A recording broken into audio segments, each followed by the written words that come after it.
Hello everyone, I am Meera Shah, audiologist, speech therapist and counselor. We are going to continue the book summary of Awakened by Autism by Dr. Andrea Libutti.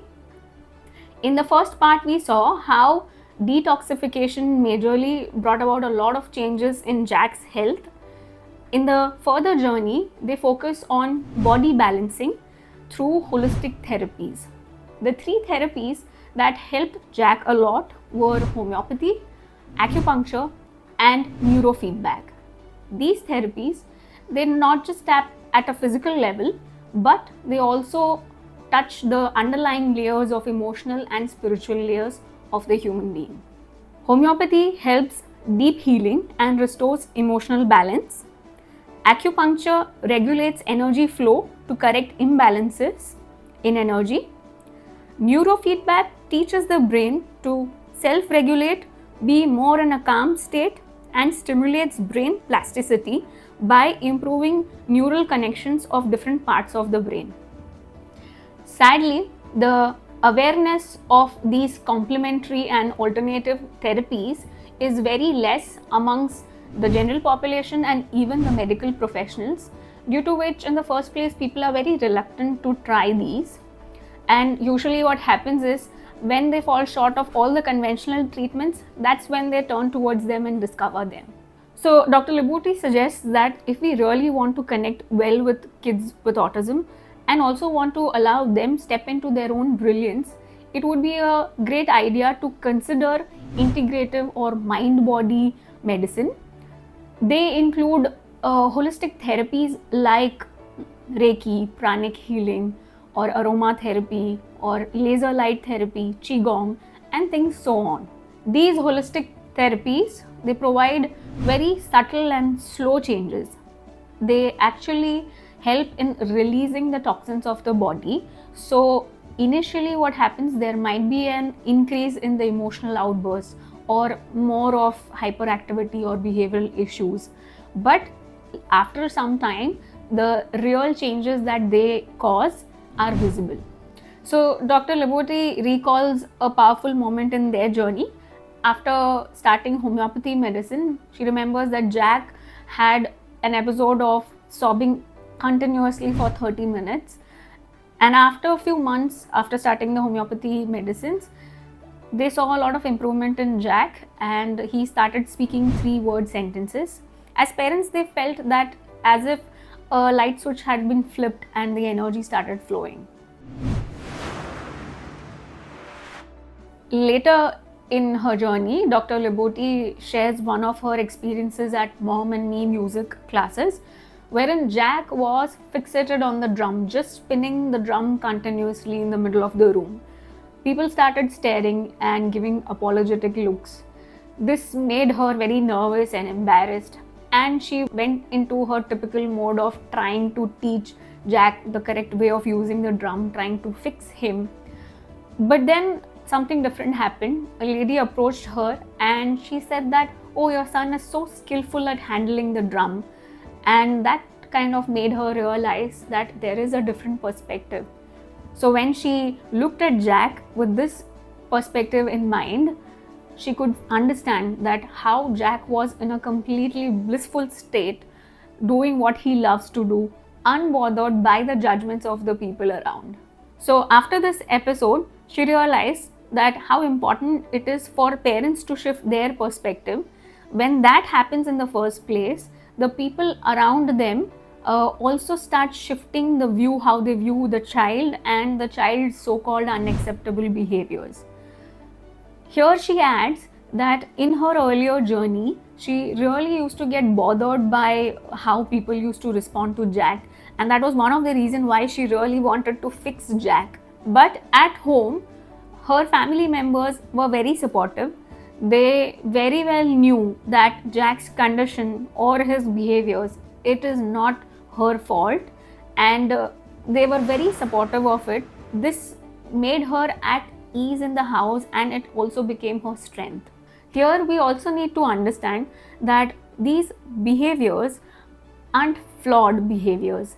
They are in a way a primary form of coping mechanism that is due to the inner imbalances that they have, and it helps them overcome the overwhelming sensory world around them.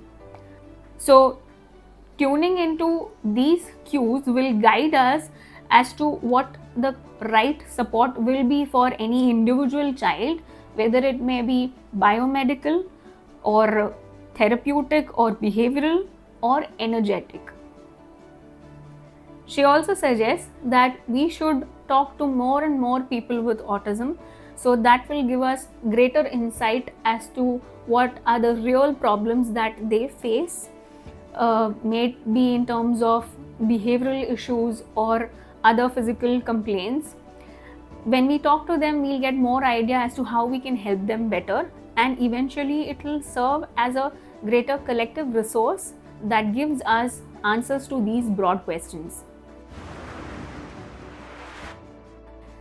Later, during her ongoing research, which she keeps on doing for Jack, she found some new dimensions. She came across reports like the horse boy, and also she came across a lot of scientifically minded Western physicians just like her, how they had some different experiences. Some of the names are Eben Alexander, Brian Weiss, Dr. Jill Bolt Taylor. Their experiences made her look at the different aspect of autism and spirituality. So these scientists have had certain experiences which eroded their skepticism. These events may not have any scientific proof, but they had their own experiential proof.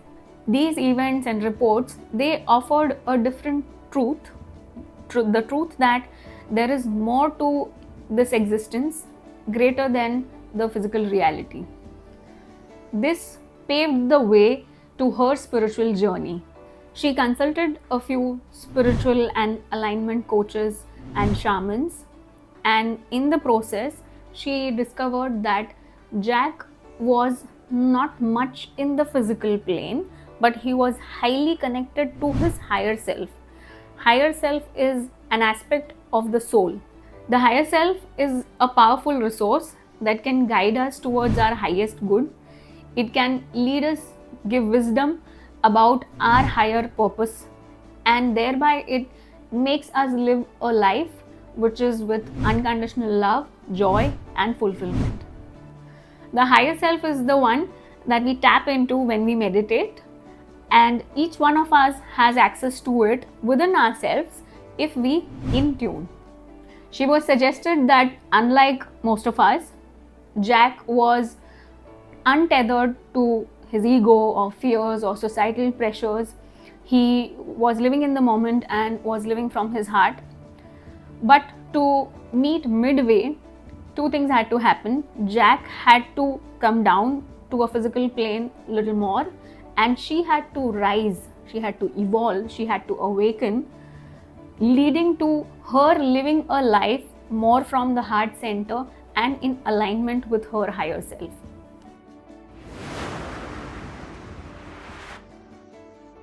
The autistic individuals might be showing us what we evolving humans are seeking, that is to live with authenticity, awareness, and spiritual alignment.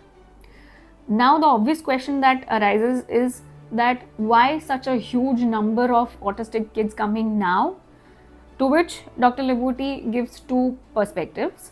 The first view is environmental factors, that is the increased toxicity and imbalance. The second one is a spiritual shift. We see that more and more people are awakening, they are rejecting the status quo, and they are seeking more meaningful life. We all know that there's a better way of living. Maybe these kids are here to remind us that and to inspire us to take action about it. So towards the end of this video, let's see an interesting question that Dr. Libutti poses, that are these children broken? Are they victims? Or are they mere messengers to help us evolve? For Dr. Libutti, Jack's diagnosis was a blessing. It led her to live from her heart, find her soul's purpose, and to align with a higher truth. He helped her see the light within her. Let's conclude the video. In the next video, we'll see how to go about this process of alignment. So till then, stay tuned and let's be in tune.